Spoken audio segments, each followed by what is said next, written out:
What's up, YouTube? It's Rules for Rebels here, and we got an interesting news story to talk about, which involves Amazon. And if you're an Amazon seller, and even more specifically, if you're an Amazon private labeler, Amazon may be coming after you. They may try to copy your product, undercut you on price, and basically steal your sales away from you. I'll basically be walking you through the article, and we'll also kind of discuss: is this good business of Amazon to do? Is this really fair to its sellers, etc. Just to give you a quick summary of the story, basically there's more than one company that this has happened to. However, there's a company who makes a laptop table, and it's like a little aluminum, U-shaped thing that I'm not sure if it sits on a desk and it's meant to raise your laptop so you're typing at a better angle. Whatever it is, basically it was a really popular seller on Amazon. They've been selling it for over 10 years. They have feedback ranking into the thousands. It sells for, I don't know, I think $40. We'll get into it in a second. But basically, Amazon realized, because Amazon has access to all our sales data and everything, that, wow, this is a hot selling product.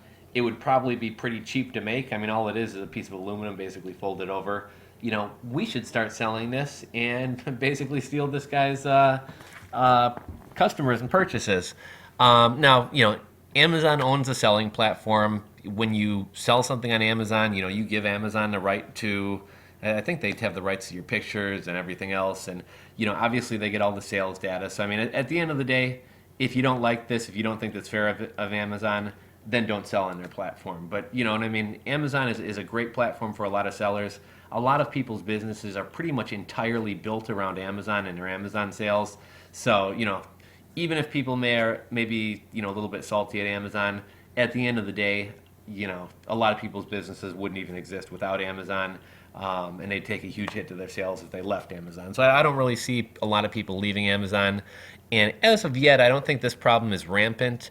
However, as Amazon starts making more of their own private label products and Amazon branded products, they probably will be encroaching on some people's items. So let's just get into this. So Amazon is building a house brand Colossus by tracking what sells. And then one thing I want to comment on right at the outset here is it's one thing if, let's say I'm selling this laptop stand.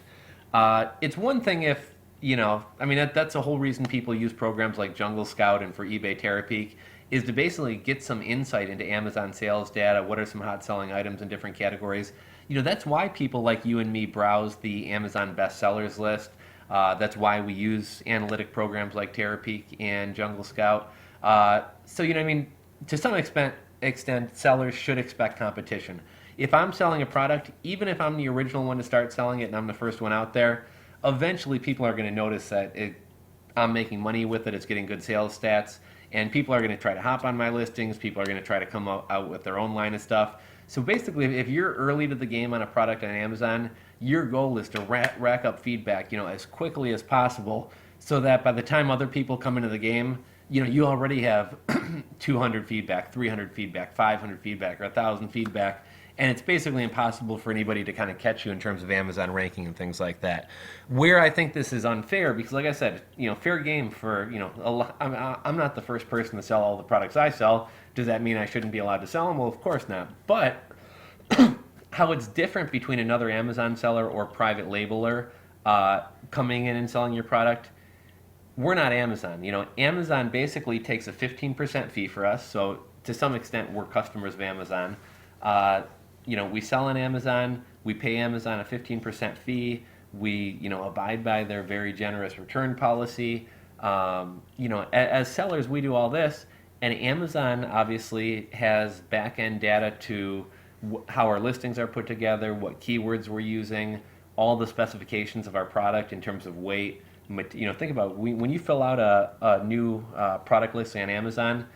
I mean, anyone who's gone through this, you don't have to fill everything out, but product specs. What are the materials made out of? What are the colors? What are the measurements and dimensions of these products?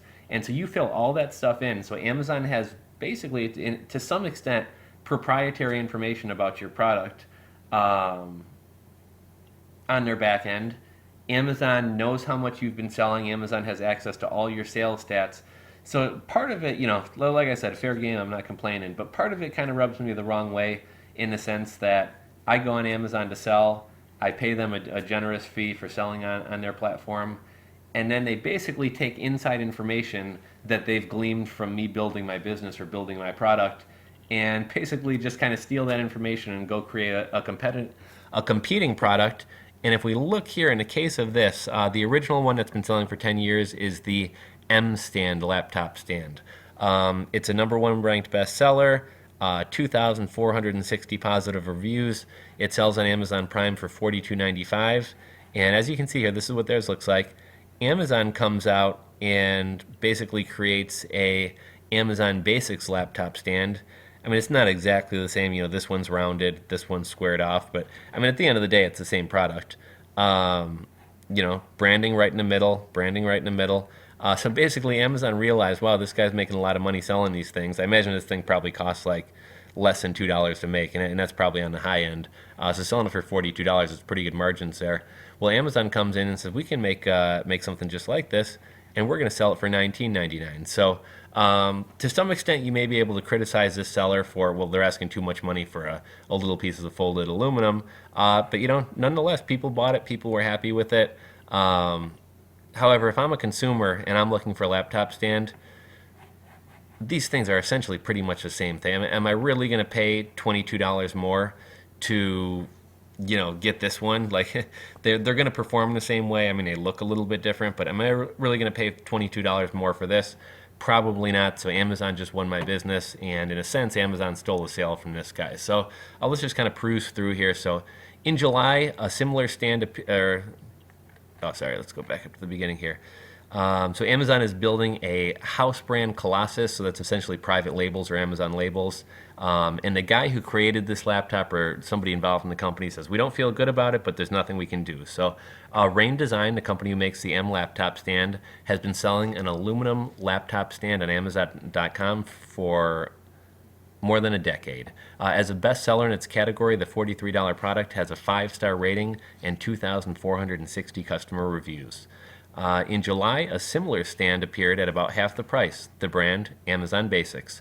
Since then, sales of the Rain Design Original have slipped, and Harvey Tai, the company's general manager, says we don't feel good about it, but there's nothing we can do about it because they didn't violate the patent. So apparently this is different enough that they didn't violate the patent. So I mean, legally, you know, Amazon's not doing anything wrong. It's just kind of ethically and from a business standpoint, you know, is this right? Is this fair? But, you know, Amazon's a huge company. If you or I leave them as sellers, there's going to be another person to fill our place tomorrow. So, I mean, Amazon can really do what they want. So, Rain Design's experience shows how Amazon is using insights gleaned from the vast store to build a private label juggernaut that now includes more than 3,000 products, from women's blouses and men's khakis to fire pits and camera tripods. The strategy is a digital twist on one used for years by department stores. So this isn't new. Department stores have done this as well, and big box chains to edge out middlemen and go direct to consumers. So, you know, the same way that, you know, maybe Scott's, you know, Scott's is a big brand, but nonetheless, same way that Scott's makes, you know, we'll say a garden hose. You know, there's nothing to stop Target or Walmart or Home Depot from coming out with their own line of garden hose. So it says their data scientist, said Chad Rubens, who runs Scubana, which helps merchants manage their online sales. So they know what people want, and they're going to mop it up. Rubin encourages Scubana clients to sell their merchandise on one of the world's largest online marketplaces, but tells them that they should also see Amazon as a potential competitor. And I've always seen it that way. One thing I'll mention to you guys is Amazon has been known, and this isn't private label products, but Amazon has been known to, if there's a product that Amazon sells and you're also selling that product, so typically we're probably going to think about things in like the kitchen, home and garden, etc. But, you know, let's say I sell Bounty paper towels. If for some reason, rarely does this happen, but if for some reason I wound up out, and let's say Amazon also sells Bounty towels. If for some reason I outsold Amazon, it isn't uncommon or unknown that Amazon will basically prohibit me from selling in that category. So if there's a product that Amazon sells and I also sell the same product and I somehow manage to sell more than Amazon, Amazon will find some way to kick me out of that category. So, Amazon's great. It's a great place to sell. It's a great place to make money. But realize they are a competitor. They're not your friend. So what do you say? Oh, he says you should view Amazon as a potential competitor. In a new report provided exclusively to Bloomberg News, Scubana traces Amazon private label ambitions and provides tips on how clients can survive the onslaught. So at At first, Amazon Basics launched in 2009. They focused on batteries, recordable DVDs, and such. Then, for several years, the house brand slept quietly as it retained data about other sellers' successes. So they're using back-end data that they have on our sales to decide which products to sell themselves and compete with us and essentially steal our sales. But in the past couple of years, Amazon Basics has stepped up the pace, rolling out a range of products that seem perfectly tailored to customer demand. When we saw Amazon Basic products as best sellers in several categories, our stomachs dropped and we started thinking, we need to learn from them, the report's author said. Amazon Basics now has more than 900 products, including 284 launched last year alone, according to Scubana. Amazon has declined to comment on this story. In his annual shareholder letter earlier this month, CEO Jeff Bezos said Amazon is the best place in the world to fail. That philosophy applies to private label products, which quickly disappear if they receive poor customer ratings. About 96% of Amazon Basics products had a rating of 3.5 stars or more, according to the Scubana report. The authors advise merchants, if you have a product that is lower than 3.5 stars, that product is dead to you and your customers liquidate and move on.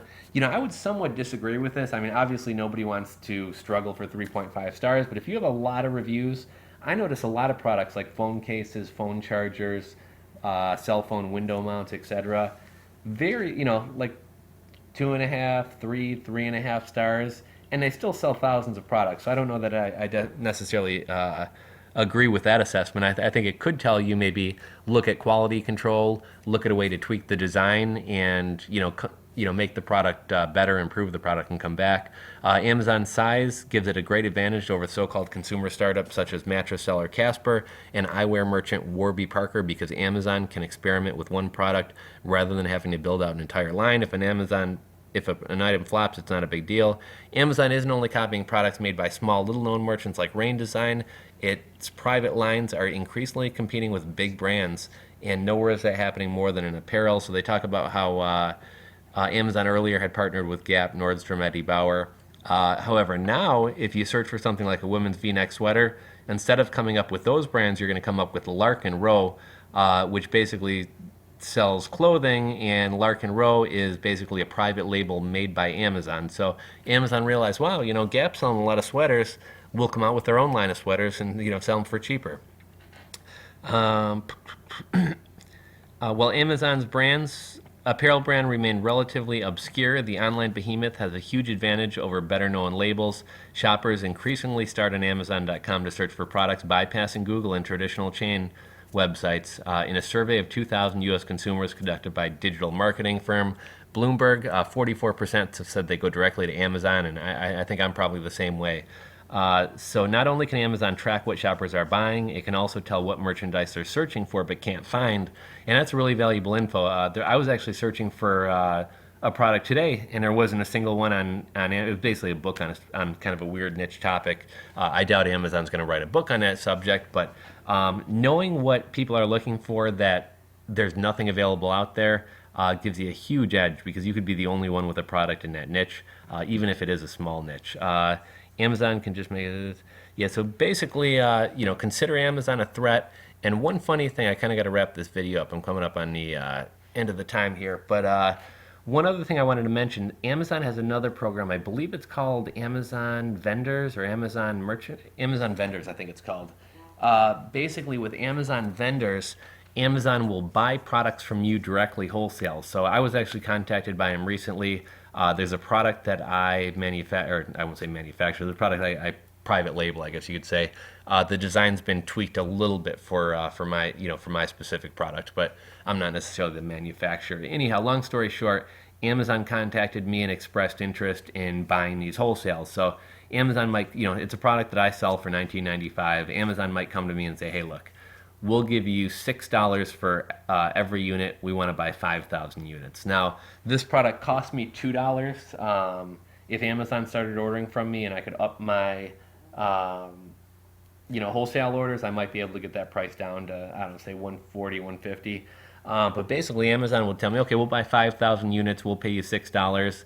And I don't have to quit selling that product, but they kind of encourage you to stop selling it. So this whole thing kind of brings up, do I really want to get into bed with Amazon? But I'm running up on time here. If you enjoyed this video, give it a thumbs up, subscribe, and check out new videos, guys.